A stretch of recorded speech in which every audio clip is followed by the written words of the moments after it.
Boa noite a todos. É uma alegria estar novamente aqui para conversarmos um pouco mais sobre a paciência. A paciência, virtude muitas vezes esquecida, em um mundo acelerado, ganha profundidade e significado quando analisada à luz da doutrina espírita. Mais do que simples resignação, a paciência espírita é uma ferramenta de crescimento espiritual, um caminho para a iluminação e uma expressão de amor ao próximo.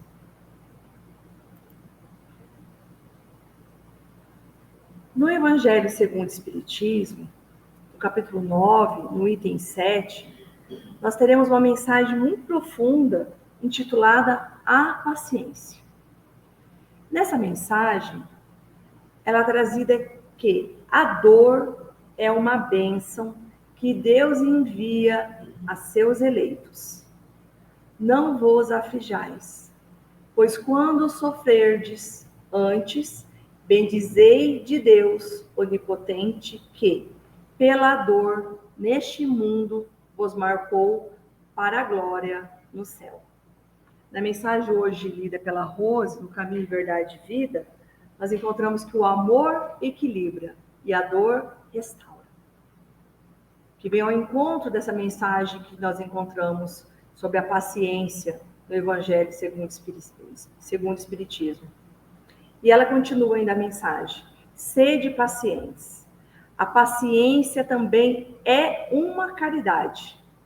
E deveis praticar a lei de caridade ensinada pelo Cristo, enviado de Deus. A caridade, que consiste na esmola dadas aos pobres, é a mais fácil de todas. Outra há, porém, muito mais penosa e, conseguintemente, muito mais meritória. A de perdoarmos aos que Deus colocou em nosso caminho para serem instrumentos do nosso sofrer e para nos porem à prova a paciência. A vida é difícil, bem eu sei. Compõe-se de 1000 nadas, que são outras tantas picadas de alfinetes, mas que acabam por ferir. Se, porém, atentarmos nos deveres que nos são impostos, nas consolações e compensações que, por outro lado, recebemos, havemos de reconhecer que são as bênçãos muito mais numerosas do que as dores.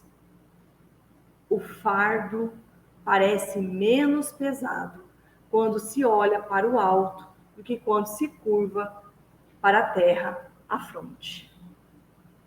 Coragem, amigos. Tendes no Cristo o vosso modelo, mas sofreu ele do que qualquer de vós, e nada tinha de que se penitenciar. Ao passo que vós tendes de expiar o vosso passado e de vos fortalecer para o futuro. Sede, pois, pacientes, sede cristãos. Essa palavra resume tudo. Essa mensagem, ela está assinada por um espírito amigo. Ela aconteceu em Árvore, 1862. Depois, nós chegamos à informação de que este espírito amigo, que participou da codificação, trazendo mensagens do Evangelho segundo o Espiritismo, é a benfeitora Joana de Ângeles. Então, também trouxemos outras passagens de Joana que vem nos falar sobre a paciência. Mas o que é a paciência? Se nós pensarmos, o que é paciência? Paciência, em verdade, é o amor em ação. Isso é Emmanuel que vai nos trazer do livro O Essencial, no capítulo 2. A paciência é o amor em ação. Nós também vamos entender que amor em ação é caridade. Então, sermos caridosos, como Joana traz ali no início, nessa mensagem do Evangelho segundo o Espiritismo, é um ato de paciência. É a capacidade de que todos nós temos referente à doutrina espírita, nos ensina que a paciência não é passividade, mas sim uma atitude ativa de compreensão, aceitação e perseverança. Então, a paciência não é simplesmente sentar e esperar, mas é uma atitude ativa. E por que ativa? Porque quando nós compreendemos os processos da vida, reconhecer que tudo tem o seu tempo e que as dificuldades são oportunidades de aprendizado, como Joana também nos coloca ali, que as dores, os irmãos nos cobram a virtude da paciência, é a oportunidade de aprendizado. Aceitar as diferenças, respeitar o ritmo e as escolhas de cada um, sem julgamentos ou imposições. Perseverar nos objetivos, manter-se firme nos propósitos elevados, mesmo diante dos obstáculos. E nós teremos obstáculos, principalmente quando decidimos por estar no caminho que leva ao Cristo. É um caminho de obstáculos. Chico Xavier tem um evangelho chamado o Evangelho de Chico Xavier, o próprio, ainda encarnado, e ele traz uma menção na página 303 a 306 sobre crítica, perdão e paciência.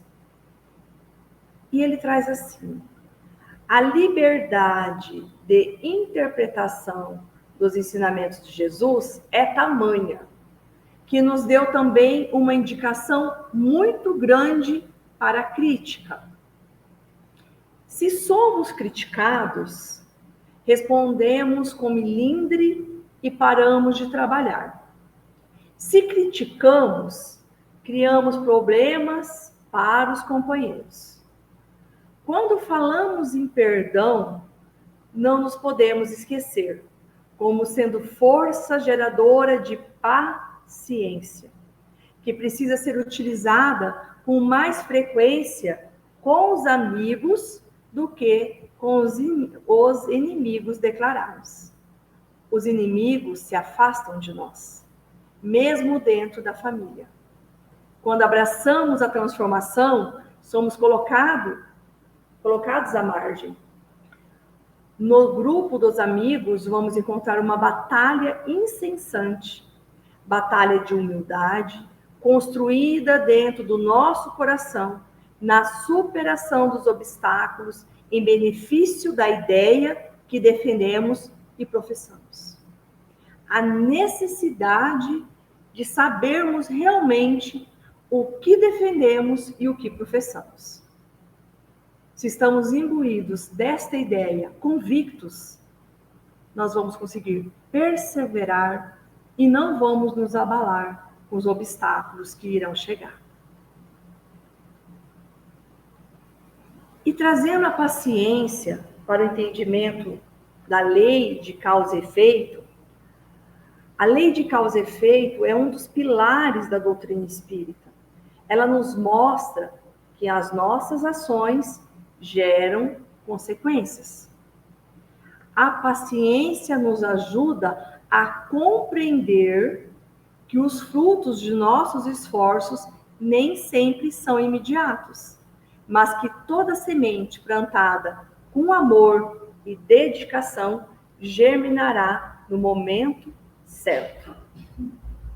E para isso, trouxemos uma mensagem de Emmanuel para nossas reflexões, que ele nos traz Espera Servindo, do livro Espera Servindo, e a mensagem é o capítulo 4, Espera Trabalhando. E ele traz assim: quem fala de paciência de certo que se refere à esperança. E é por isso, paciência significa saber esperar. Nesse sentido, é justo rememorar a lição evangélica. Primeiro, a semente lançada ao solo. Depois, a flor no verde da ramaria. Em seguida, a formação da espiga. E, logo após, desponta o grão na espiga, assegurando o êxito da colheita. Se provações te assinalam a existência, conserva a própria serenidade e não te retires das tarefas que a vida te confiou, espera trabalhando. Dentro da natureza, a lei de sequência se evidencia em toda parte. O fio de água dessa ou daquela nascente, incorporando-se a outros fios de água, cria a fonte que procura o rio, e o rio, numa expressiva demonstração de paciência, desce de nível para depô-la no mar.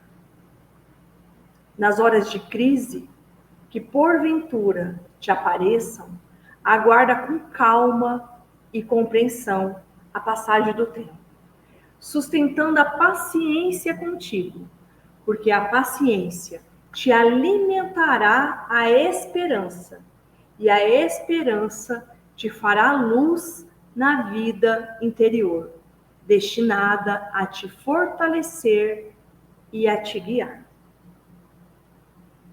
Meus amigos, quem de nós não temos embates? Quem de nós não temos aflições? Quem de nós não temos dores? Quem de nós não temos problemas? Todos nós temos. Estamos num mundo destinado a provas e expiações ainda. E a aquisição dessa virtude da paciência será o que vai nos norteará no nosso caminho para onde nós temos que seguir, que é a perfeição. Sem essa aquisição, nós não iremos conseguir êxito na nossa jornada.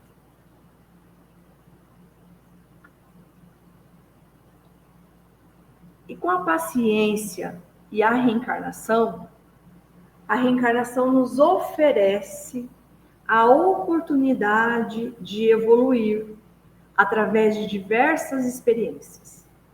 A paciência nos permite encarar os desafios de cada dia como degraus em nossa escalada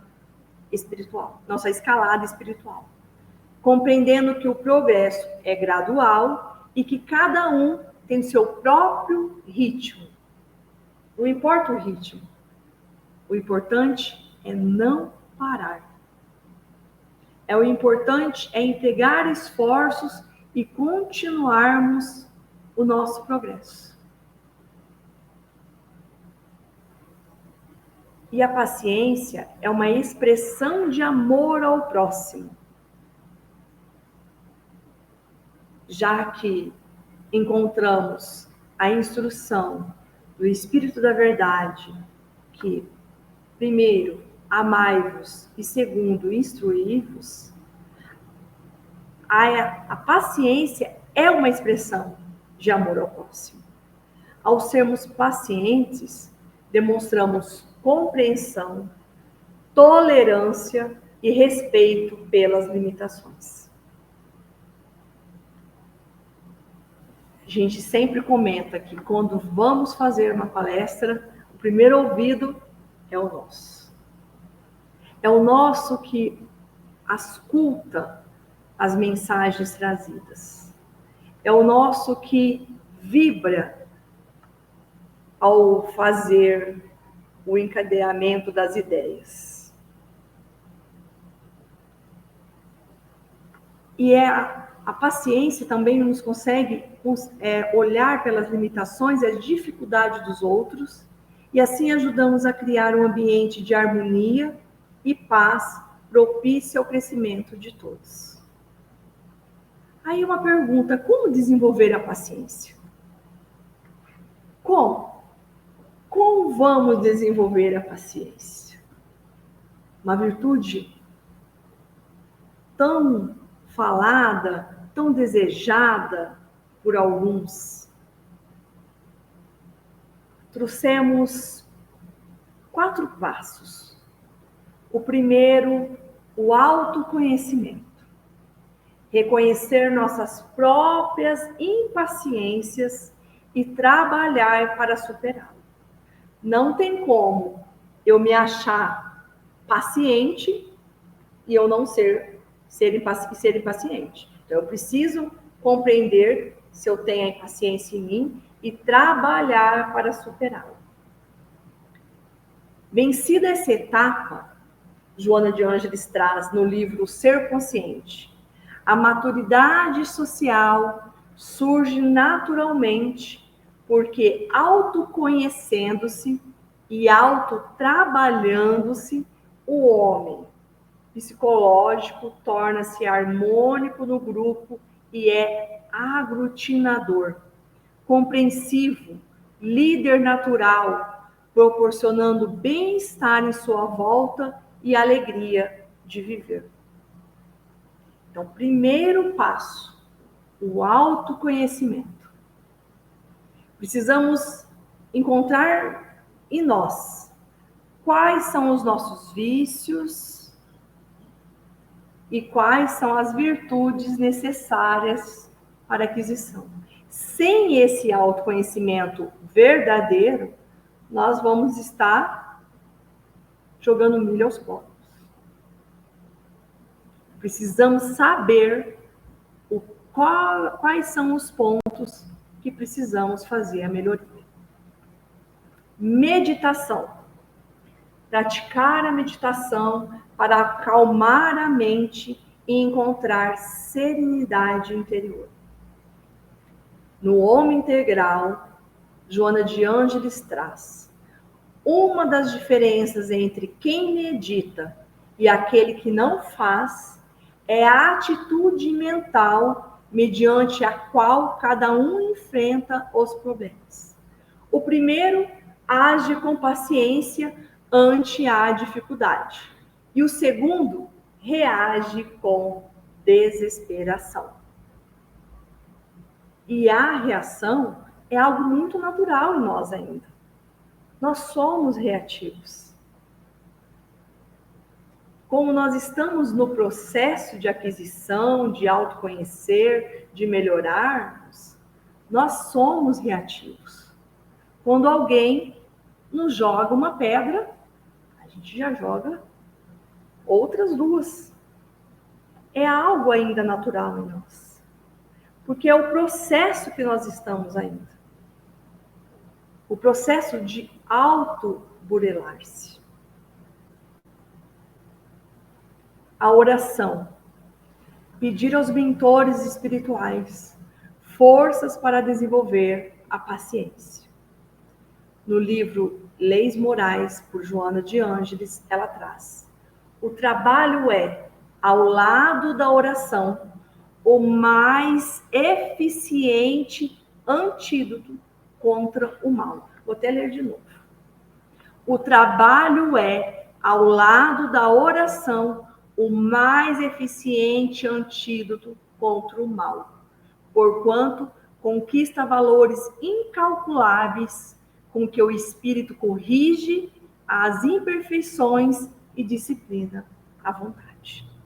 Então, se a gente quer aquisição de virtudes, que está aqui desse lado, e tirar esses vícios que está desse outro lado aqui, o trabalho e a oração é o caminho para conseguirmos. E quarto, serviço ao próximo. Colocar-se no lugar do outro e praticar a caridade. Em Florações Evangélicas, Joana de Ângeles nos traz que, enquanto Jesus fosse o arquiteto sublime da terra, não desconsiderou a carpintaria singela de José. Caminhou imensos trechos descampados de solos agrestes a serviço do amor. Conviveu com os mais difíceis caracteres sem milindres, sem falsa superioridade. E vamos encontrar em Mateus, no capítulo 20, versículo 27, Jesus dizendo: aquele que quiser tornar-se o maior, seja vosso servo.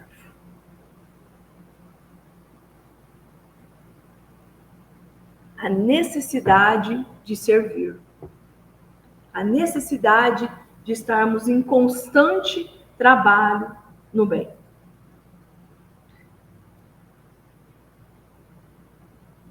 E assim, meus amigos, nós concluímos que a paciência, à luz da doutrina espírita, é uma virtude essencial para a nossa evolução espiritual.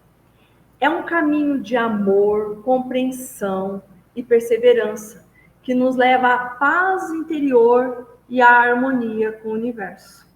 Ao cultivarmos a paciência, nos tornamos instrumentos de Deus, contribuindo para a construção de um mundo melhor.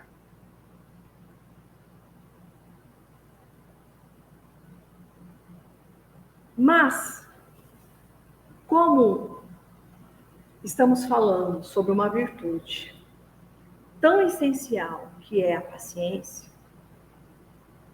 nós trouxemos aqui também um outro olhar, um olhar diferente. Pedro, um dos discípulos mais próximos de Jesus, e uma figura complexa e fascinante no Novo Testamento, pois sua personalidade era marcada por grande fervor e dedicação, mas também por impulsividade. Inicialmente, pouca paciência. À luz da doutrina espírita, podemos analisar a trajetória de Pedro como um exemplo de crescimento espiritual e aprendizado, onde a paciência foi uma virtude que ele desenvolveu ao longo do tempo. Então, trouxemos aqui algumas características de Pedro. Sobre a impulsividade e a falta de paciência, vamos encontrar lá em Mateus 16, 22. Pedro era conhecido por agir antes de pensar. Por exemplo, quando Jesus anunciou que seria preso e morto, Pedro reagiu imediatamente dizendo: isso nunca te acontecerá. Jesus o repreendeu por não compreender o plano divino. Em Mateus 17, 4, no Monte da Transfiguração, Pedro sugeriu construir 3 tendas para Jesus, Moisés e Elias, demonstrando entusiasmo, mas também uma certa precipitação. Em João 18 e 10, durante a prisão de Jesus, Pedro cortou a orelha de um soldado, agindo de forma impulsiva e sem paciência para entender o momento. Pedro também é aquele que faz constatações inusitadas, como nós encontramos em Lucas 5:45. Como saber quem te tocou? No caso da mulher hemorroíça, quando Jesus pergunta: quem me tocou? Em Marcos 11:21, mestre, veja a figueira que amaldiçoaste. O que demonstra bem a dificuldade de compreender o mestre e as lições trazidas pelo Cristo. Como também Pedro tinha medo e falta de fé. E essas características de Pedro, nós encontramos em nós. Em Mateus 14, 28 a 31, Pedro diz: Pedro demonstrou falta de paciência e confiança quando tentou andar sobre as águas em direção a Jesus, mas começou a afundar ao duvidar de si.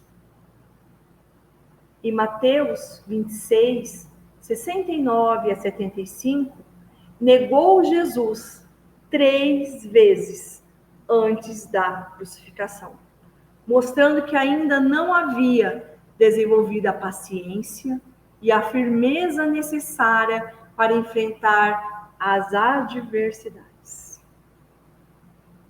A personalidade que busca mais tarde, junto a Jesus, o valor exato sobre o número de vezes que deveria perdoar. Ele pergunta ao mestre: quantas vezes perdoar? Ele queria saber, queria um número. É ele que inquire sobre quem eram os interlocutores reais de determinada parábola. Quem é este? Quem é aquele? Questiona qual será. Olha, Pedro questiona. Isso está em Mateus 19, 27. Ele questiona qual será a recompensa daqueles que tudo deixaram para segui-lo. Qual será a minha recompensa de vir todo sábado para a casa espírita? Qual será a minha recompensa de me dedicar ao serviço do espiritismo? Pedro faz esse questionamento. Ele precisa de evidências objetivas da superioridade de Jesus para poder acompanhá-lo. E o desenvolvimento da paciência em Pedro, após a ressurreição de Jesus e o evento de Pentecostes, Pedro passou por uma profunda transformação. Ele se tornou uma das colunas da igreja primitiva, demonstrando paciência, sabedoria e fé inabalável.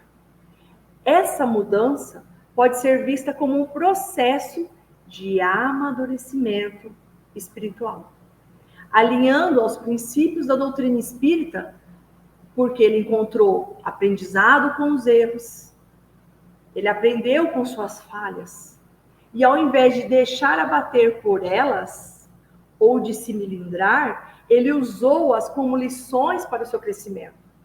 A paciência, nesse sentido, é fruto da humildade e do reconhecimento de que o progresso espiritual é gradual. A aceitação do plano divino. Após a ascensão de Jesus, Pedro entendeu que tudo acontece no momento certo, de acordo com a vontade de Deus. Ele se tornou mais paciente ao lidar com as dificuldades e perseguições que enfrentou como líder da comunidade cristã, à frente da Casa do Caminho. Serviço ao próximo. Pedro dedicou sua vida a espalhar os ensinamentos de Jesus, cuidando das comunidades cristãs com paciência e amor. Ele aprendeu a ouvir, a esperar e a agir no momento certo, sempre guiado pela fé.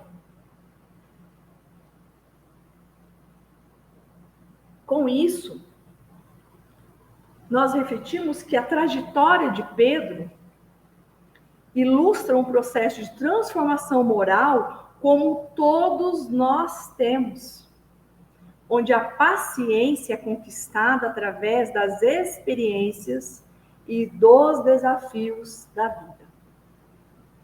Segundo a doutrina espírita, todos somos espíritos em evolução, e a paciência é uma virtude que desenvolvemos ao longo de nossas encarnações. Pedro, como todos nós, teve que aprender a lidar com suas imperfeições e a confiar no tempo de Deus. Queridos amigos, gostaria de trazer uma história que consta aqui nesse livro, Premissas do Reino. Esse livro é editado pelo Espírito Amélia Rodrigues, psicografado por Divaldo Pereira Franco. Nós temos este livro aqui na livraria da SEAC para empréstimo. Quem quiser levar, fazer a leitura deste, temos alguns exemplares dele. E iremos trazer para esta noite, para a reflexão de todos nós. O capítulo 19. Simão Pedro, pedra e pastor. A manhã esplendente parecia vibrar com a mesma esfuziante alegria que os inundava. Aquela era a Galileia querida e nobre. O mar amigo, velho companheiro dos longos cismares e demorados labores. Levantavam-se em ondulações, a se despedaçar em rendas de brancas espumas nos seixos da praia amena. Tudo entoava uma melodia de felicidade. O leve ar da alvorada, o cício da brisa no arvoredo, o canto das aves, a orquestração da natureza e os corações estuantes. Aquele era o terceiro reencontro com o Mestre desde os funestos acontecimentos de Jerusalém. Fora tão rápido. Ele estava jogando a rede desde a noite na ânsia de reconquistar a agilidade de outrora, depois do que acontecera, embora a mente atada às recordações, quando ouviu a inesquecível ondulação da voz do Rabi dizer: lançai a rede para a banda da direita do barco e achareis. Fizera-o maquinalmente, como nos dias transatos. Ao tentar levantar as cordas, extasiou-se. A abundância de peixes era surpreendente. Somente então percebeu que estava nu. Ocultou-se no barco tosco e compôs-se com a túnica. Alongou os olhos e lá na praia estava o Mestre. A circulação em descompasso provocava-lhe tonteiras e todo ele era uma canção de indizível alegria. Não esperou que o barco se aproximasse da praia. Atirou-se às águas. Quando os outros chegaram com os peixes, o amigo tomou um, assou-o nas brasas de improvisada fogueira e comeu com eles. Vinde jantar, dissera com naturalidade. Repetiam-se as cenas dos dias idos. A distância no tempo murchara e tudo continuava como se nada houvesse acontecido. Os olhos dele brilhavam mais, e havia naquele rosto, outrora impregnado de melancolia, a emanação de um amor como não se pode descrever. Simão, filho de Jonas, ama-me mais do que este? Como o amava, todo se dera a boa nova, desde que a sua voz o chamara a pescar almas no oceano dos homens. Que poderia dizer naquele instante de excelso conúbio? Sim, Senhor, tu sabes que te amo. Apacenta os meus cordeiros. Sentia-se fraco, sabia-se fraco, para segui-lo e somente por isso abandonar aqueles sítios. Ali nascera, vivia todo o seu mundo. Eram aquelas mirradas fronteiras que se podiam abarcar com um lance ousado dos olhos. Como poderia apacentar ovelhas? Simão, filho de Jonas, ama-me? A interrogação fora levemente assinalada pela tristeza. Olhou com ansiedade. Seria necessário repeti-lo. Sim, Senhor, tu sabes que te amo. Apacenta as minhas ovelhas. Imensa as trilhas por onde seguem os pés dos homens. Longe as terras em que se encontram. Sentia-se só, sem força e triste. Duvidaria o Rabi da sua dedicação? Simão, a exclamação Parecia uma música de cristais que se despedaçasse em granitos. Filho de Jonas, tu me amas? Senhor, tu sabes tudo. Não pôde dominar as lágrimas espontâneas. Tu sabes que eu te amo e que te dei a vida. Tu que tudo sabes. Apacenta as minhas ovelhas. Digo-te, Simão, que quando eras mais moço, te cingias a ti mesmo e andava por onde queirias. Mas quando já fores velho, estenderás as tuas mãos, e outro te cingirá e te levará para onde não queiras. Voltou-lhe à mente aquela noite cruel, noite de insanidade. 3 vezes o mestre o inquirira, três vezes o apontaram antes. Na mente em festa, desfilaram aqueles quase 3 anos de convívio. Parecia um curso que o mestre viera ministrar-lhes. A eles, discípulos ignorantes e simples, e os últimos dias em que parecia ausente e o sentiam poderosamente presente, significavam o adestramento intensivo para a lavoura de comunhão com os homens. Quem dizem os homens ser o filho do homem? Recordou-se da indagação eloquente com que a honrara todos os meses atrás. Dizem uns que tu és João Batista, responderam com segurança. Outros afirmam que és Elias e outros Jeremias, ou algum dos profetas reencarnado. E tu, quem dizes que eu sou? O dia colorido, rubro de sol, era uma tela de incomparável beleza, uma pauta musical aguardando as notas de inconfundível melodia. Eu afirmo que tu és o Cristo, o Filho de Deus vivo, aquele que todos esperamos. Era como se estranha voz falasse pela sua voz, por sua boca. Bem-aventurado és tu, Simão Bar Jonas, porque não te revelou a carne nem o sangue. E eu te digo, Pedro, sobre esta pedra, esta verdade, verdade que acabas de proclamar, eu erguerei a minha igreja, a igreja da verdade, da revelação do mundo invisível, porque não foste tu a falar, mas o Pai que está nos céus. E as forças do mal não prevalecerão contra ela, porque é a igreja da informação da verdade revelada. Ele falara com o sopro do Pai e fizera-se medianeiro do Altíssimo.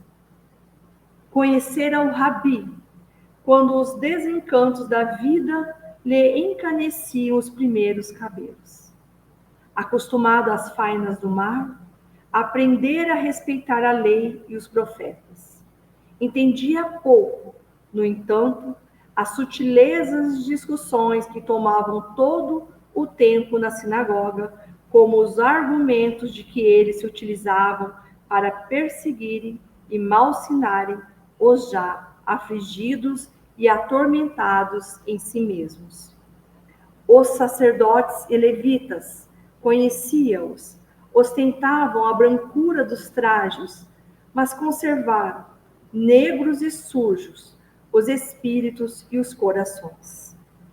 Atendia aos deveres frios do culto religioso por hábito, sem qualquer emoção, amando, porém, aquele povo sofredor das aldeias ribeirinhas e das praças, das praias e dos caminhos. Povo como ele, igualmente sofredor e sem esperança. Quando o Rabi passeara os seus olhos sobre a dor da multidão e a sua voz acenara esperanças, na praia formosa, chamando-o, levantara-se para segui-lo, esquecido de tudo. Somente voltava às redes nos intervalos das jornadas, ou para atender os companheiros, socorrendo as necessidades do grupo. Todas aquelas noites foram povoadas de esperança e todos os dias estavam assinalados de luz. As pequenas desinteligências entre os companheiros, o Rabi a sabia apaziguar. Que vinheis discutindo pelo caminho? Vibravam as recordações. Já eram os últimos tempos. Discutieis, perguntou, amargurado mestre, que os aguardava. Discutieis, qual dentre vós é perante mim o maior? E eu vos digo, porém, que o maior seja o servo de todos. Que lição profunda e estranha, que a acuidade do Rabi repassavam a visão do lago e o seu temor, a tempestade apaziguada, o pagamento do tributo, todas as evocações se faziam miraculosamente redivivas em seu cérebro excitado. Como lhe fora difícil, antes daquela hora, compreender as sutilezas da sua mensagem. Era de fato Cefas, Petra, calhau ou pedra, cabeça dura, não possuía sutileza para as questões do espírito. Rocha ou pedra, apelido que o mestre lhe dera, significaria que seriam tão firmes a sua fé e a abnegação que se compararia à força e à rigidez de pedra? Não poderia afirmá-lo. Desde a ressurreição, todavia, aclaravam-se os painéis e as recordações ofereciam-lhe soberana lucidez. Eis que deixamos tudo para seguir-te. Que lucraremos com isto? Era um homem rude. Explica-nos esta parábola. Era o espécime avançado da ignorância. Ensina-nos a orar. Já a pedra se cingia ante a luz. No Tabor, egoisticamente sugeria fossem levantadas tendas para eles. Sim, Senhor, sabes o quanto te amo. Desejava permanecer fiel e dar-se. Agora sentia a sabedoria dele iluminar o seu amor, diferenciando o trivial do sublime, o trágico do que é superficial. Eu te seguirei. Simão, filho de Jonas, tu me amas? Rebombava na mente. Sim, tu sabes que eu te amo.